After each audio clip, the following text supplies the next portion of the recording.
Why is ceiling versus floor crucial for best ball success?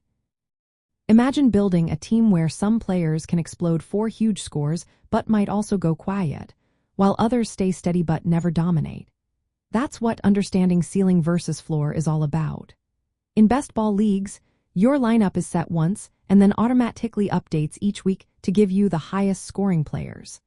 So knowing which players can hit big scores and which ones are more reliable makes a big difference. The ceiling is the highest amount of points a player can score in a week. Think of it as their potential to have that big game that wins you matchups.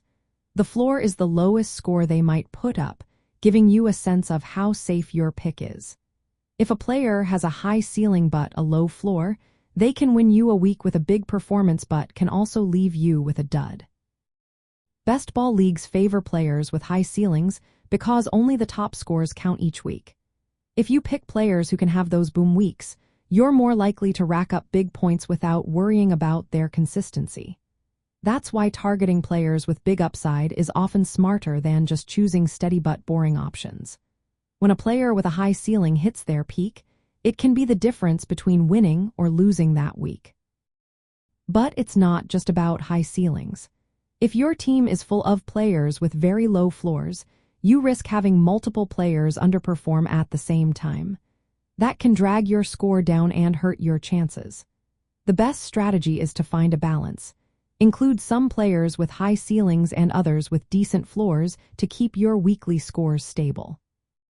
For example, stacking a quarterback with his top receivers can boost your chances of a big week because if the quarterback scores big, his receivers likely do too. Early draft picks often focus on core players who have both a good floor and a high ceiling. Later rounds are perfect for grabbing high upside players who might be more volatile but can produce game-changing scores. This mix helps ensure that your lineup can deliver big weekly totals, especially since best ball lineups pick the best performers automatically. In short, understanding the difference between ceiling and floor helps you build a roster that maximizes weekly scoring potential.